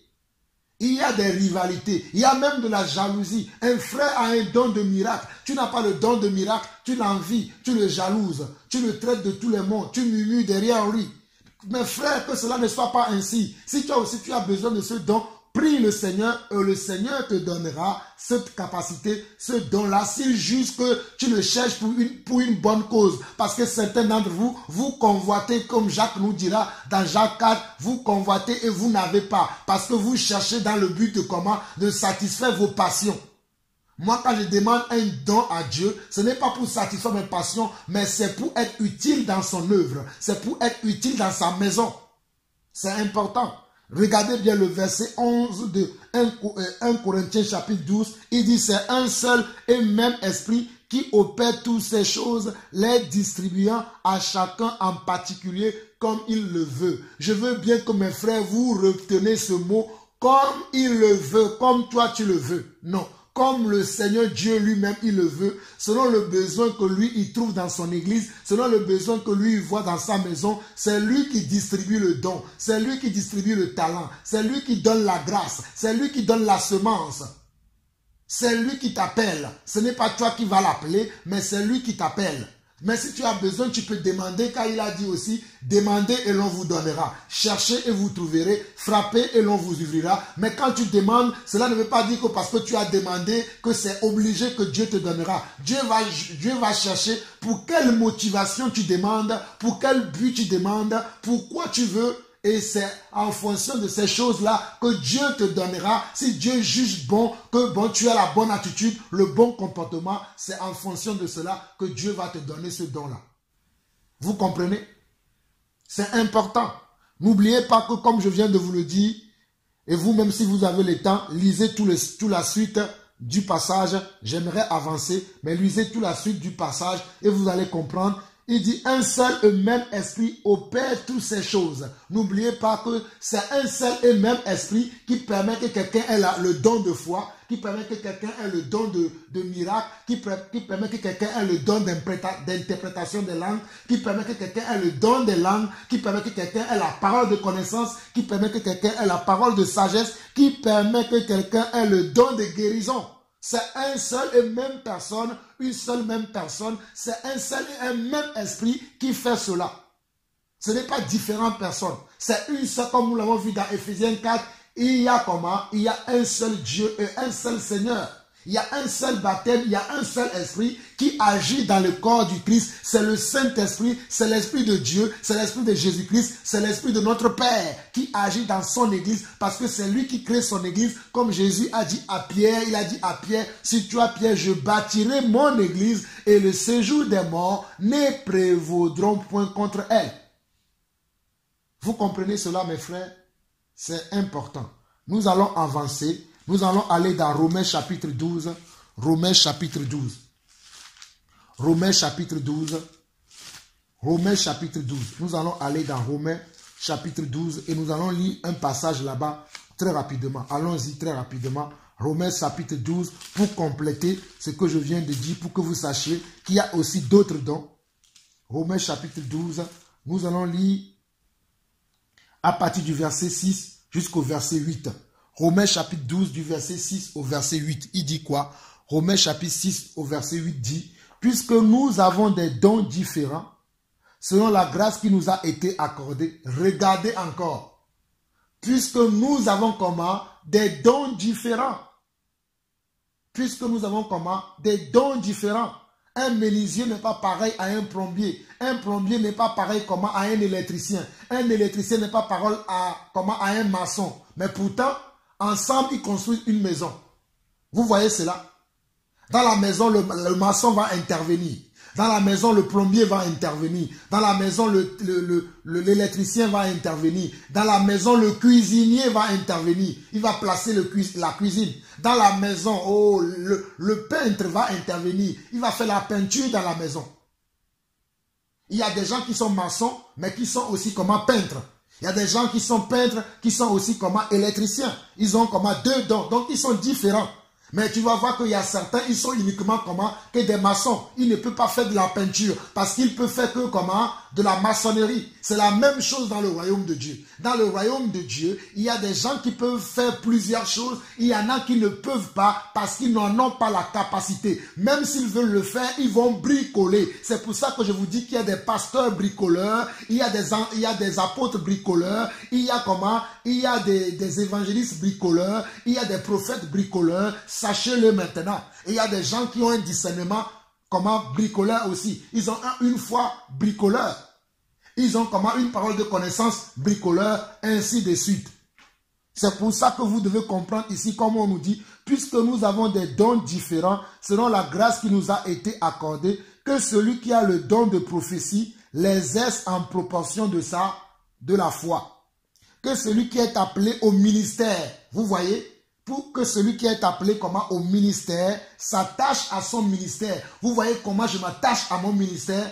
Mes frères, imitez-vous et imitez-moi parce que je m'attache beaucoup à mon ministère. Je sais quelle grâce Dieu m'a accordée. Je sais quelle faveur Dieu m'a donnée. Je sais quelle semence Dieu a mis à moi. Je m'attache beaucoup à cet ministère-là. C'est important. Que celui qui est appelé au ministère s'attache à son ministère. Que celui qui qui enseigne s'attache à son enseignement, et celui qui exhorte comment? À l'exhortation, que celui qui donne le fasse avec libéralité, que celui qui préside le fasse avec zèle, que celui qui pratique la miséricorde le fasse avec joie. Vous voyez que même avoir le don de miséricorde, avoir la miséricorde, c'est un don. Tout le monde ne peut pas avoir la miséricorde. Il y a des choses que moi je ne peux pas supporter, mais que les autres peuvent supporter parce que peut-être je n'ai pas le don de miséricorde. Il y a des choses que peut-être toi tu ne peux pas supporter parce que Dieu ne t'a pas donné cette capacité-là, mais à l'autre Dieu lui a donné. Mais vous voyez qu'il y a comment? Il y a des diversités de dons. Je répète encore pour vous, nous sommes à Romains chapitre 12, nous lisons du verset 6 au verset 8. Il dit, puisque nous avons des dons différents, puisque nous avons comment des dons différents, frères et sœurs, n'oubliez pas cela, nous avons des dons différents. Quel est le don, le talent qui est en toi? Quelle est la grâce que tu as reçue du Seigneur? Utilise ce don, ce talent-là pour l'œuvre de Dieu. Je continue. Selon la grâce qui nous a été accordée, ça veut dire quoi? Selon le sperma que nous avons reçu, selon la sémence que Dieu nous a donnée, que celui qui a le don de prophétie l'exerce en proportion de comment? De la foi. Que celui qui est appelé au ministère s'attache comment? À son ministère. Comme je m'attache beaucoup à mon ministère d'apostolat. Que celui qui enseigne s'attache à son comment? À son enseignement. Que celui qui exhorte à l'exhortation, que celui qui donne le fasse avec libéralité, que celui qui préside le fasse avec zèle, que celui qui pratique la miséricorde le fasse comment? Avec joie. Mes frères, vous-même, vous méditerez ces passages aussi longtemps que cela se doit. Là où moi, je n'ai pas été beaucoup plus convaincant, mon Dieu lui-même vous convaincra. Je vais lire encore un verset. Je vais lire encore un verset et je vais m'arrêter là pour cette troisième partie de l'appel. Nous continuerons la prochaine fois si le Seigneur ne revient pas. Nous lisons 1 Timothée chapitre 4. 1 Timothée chapitre 4. 1 Timothée chapitre 4. 1 Timothée chapitre 4. 1 Timothée chapitre 4.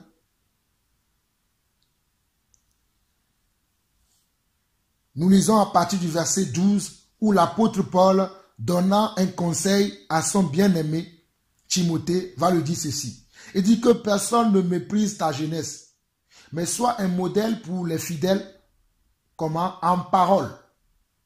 Nous devons être des modèles en parole.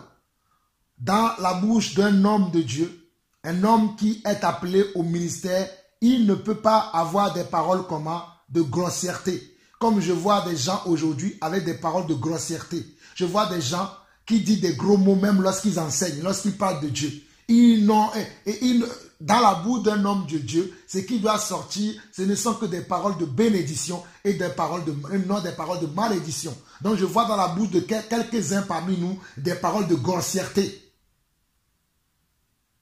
Des choses même honteuses sortent de leur bouche. Ce n'est pas normal. Mais nous continuons. Que personne ne méprise ta jeunesse, mais sois un modèle pour les fidèles en parole, en conduite, en amour, en foi et comment? En pureté. Regardez, que personne ne méprise ta jeunesse, sois un modèle pour les fidèles en parole, en conduite, en amour, en foi et comment aussi? Et en pureté.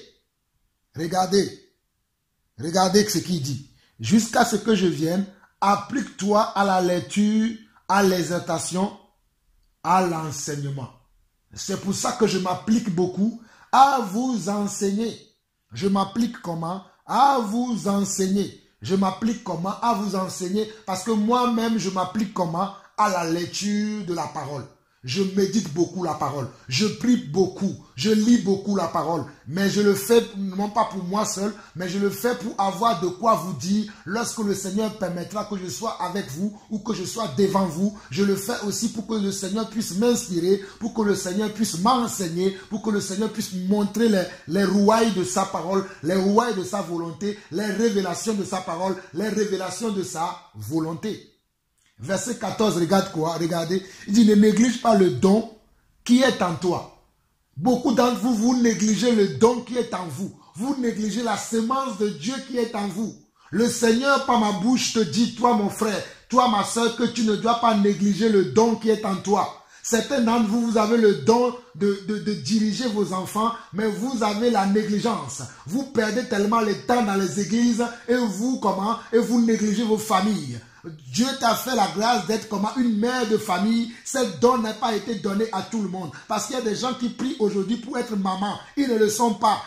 Dieu t'a accordé la grâce d'avoir un mari, mais tu négliges ton mari. Mais pourtant, Dieu t'a donné la grâce d'avoir un mari. Il y a des sœurs qui prient aujourd'hui pour avoir un mari. Toi, Dieu t'a donné la grâce d'avoir une épouse, mais tu négliges ta femme. Oh, mon frère, ma soeur, que cette parole que tu l'écoutes aujourd'hui, que tu le reçois aujourd'hui, et commence à ne plus négliger ta famille, commence à ne plus négliger ton épouse ou ton époux, mais commence maintenant à les considérer, à prendre du temps avec eux, à manger avec eux, à partager avec eux, comme j'aime prendre du temps avec mon épouse et mes enfants, comme j'aime aller manger au restaurant avec mon épouse et mes enfants. Je dis à ma soeur, qui a aussi mon épouse, ma soeur, s'il te plaît, aujourd'hui, ne va pas à la cuisine. Nous allons manger dehors. Prends ton repos aujourd'hui. Et je les amène, elle et mes enfants. Nous sortons, nous mangeons, nous prenons du plaisir, nous jouons et après nous rentrons chez nous, nous reposer.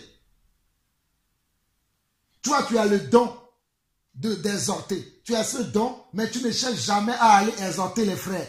Tu négliges le don qui est en toi. Ce n'est pas possible. Mes frères et sœurs, réveillez-vous. Il est temps de sortir de vos sommeils. Vous avez tellement négligé le don de Dieu, mais que le Seigneur vous révèle que ce que je suis en train de vous dire, c'est la vérité. Beaucoup d'entre vous, vous négligez le don que Dieu a mis en vous. Vous négligez la sémence, le sperme de Dieu en vous, vous le négligez. Le sperme de Dieu en vous, vous le négligez. Je vous ai dit que le sperme, c'est un mot grec qui veut dire la semence en français. Vous le négligez.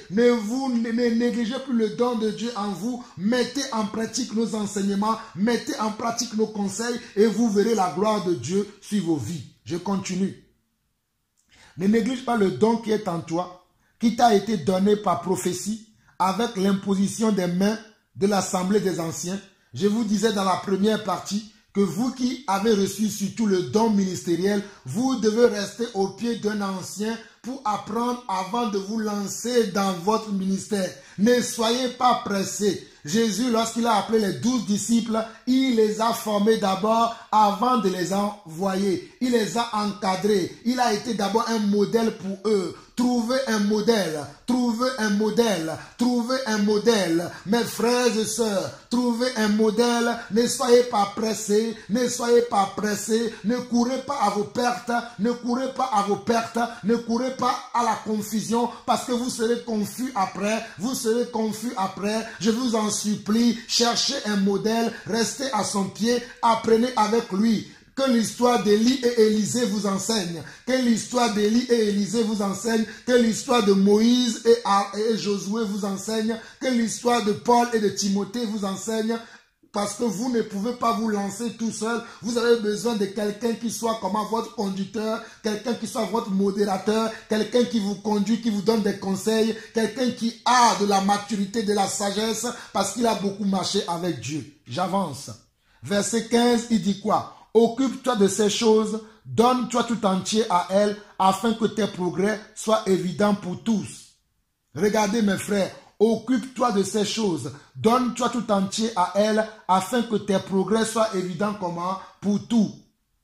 Veille sur toi-même et sur ton enseignement, persévère dans ces choses, car en agissant ainsi, tu te sauveras toi-même et tu sauveras ceux qui t'écoutent. C'est pour cela que c'est important que vous nous écoutez. Parce que mes frères et sœurs, je sais que je suis sauvé et je sais que je serai sauvé. J'ai la certitude de cela. C'est pour cela que je vous donne les enseignements que j'ai reçus du Seigneur qui me donne l'assurance totale que je serai sauvé, qui me donne la confiance totale au Seigneur. Si vous pratiquez ces choses, comme on le voit ici, il dit que car en agissant ainsi, tu te sauveras toi-même et tu sauveras ceux qui t'écoutent. Tout le monde ne va pas nous écouter, mais vous qui allez nous écouter, vous qui allez mettre en pratique nos enseignements, vous verrez, vous rencontrerez du succès dans votre vie. Même s'il y aura des moments de difficulté, même s'il y aura des moments de peur, des moments de doute, des moments de questionnement, il y aura un temps, vous verrez le fruit de votre foi, vous verrez le fruit de votre travail. Aujourd'hui, je suis en train de récolter le fruit de mon travail, car j'ai toujours cru à la parole de Dieu, j'ai toujours cru à la sémence de Dieu en moi. Et aujourd'hui, je suis en train de voir le résultat de ce travail. Je suis sollicité pas possible aujourd'hui. Ce sont les résultats de mon travail. Donc, mes frères et sœurs, continuez vous aussi comment à travailler pour votre appel, à être occupé à cela. Je relis encore pour vous du verset 14 au verset 16. Ne néglige pas le don qui est en toi, ce qui t'a été donné par prophétie avec l'imposition des mains de l'assemblée des anciens. Mes frères, vous négligez aussi vos hommes de Dieu. Vous négligez aussi vos apôtres, vous négligez aussi vos prophètes, vous négligez aussi comment vos pasteurs et docteurs, vous négligez vos évangélistes. Cela n'est pas la volonté de Dieu. Dieu vous a donné comment un prophète, un apôtre, peu importe. Dieu vous a donné un frère en tant qu'ancien. Et il a reçu une grâce selon les 5 ministères. Vous le négligez, vous ne l'écoutez pas, vous ne vous soumettez pas à son autorité, à la grâce qu'il a reçue du Seigneur. Cela n'est pas la volonté de Dieu. Soumettez-vous à vos anciens, soumettez-vous à ces hommes que Dieu a appelés afin qu'ils vous enseignent, afin qu'ils vous encadrent. Ne soyez pas des obstacles pour ces personnes, soyez plutôt des aides. Priez pour ces hommes-là, soutenez-les, que ce soit matériellement, que ce soit spirituellement, que ce soit financièrement. Soutenez ces personnes, c'est pour votre bien que je dis cela. Cela est de la volonté de Dieu. Je continue pour finir. Ne négligez pas verset 14, il dit, ne néglige pas le don qui est en toi, qui t'a été donné par l'imposition des mains des anciens. Occupe-toi de ces choses, donne-toi tout entier à elles, afin que tes progrès soient évidents pour tous. Veille sur toi-même et sur ton enseignement, persévère dans ces choses, car en agissant ainsi, tu te sauveras toi-même et tu sauveras ceux qui t'écoutent. Nous continuerons dans la 4e partie, la prochaine fois, selon que le Seigneur nous conduira. Frères et sœurs, que la grâce de notre Père, que la communion avec son esprit, que la grâce de notre Père, le Seigneur Jésus-Christ, celui qui a été, celui qui est et celui qui vient, que sa grâce vous soit communiquée, que la communion avec son esprit soit notre partage.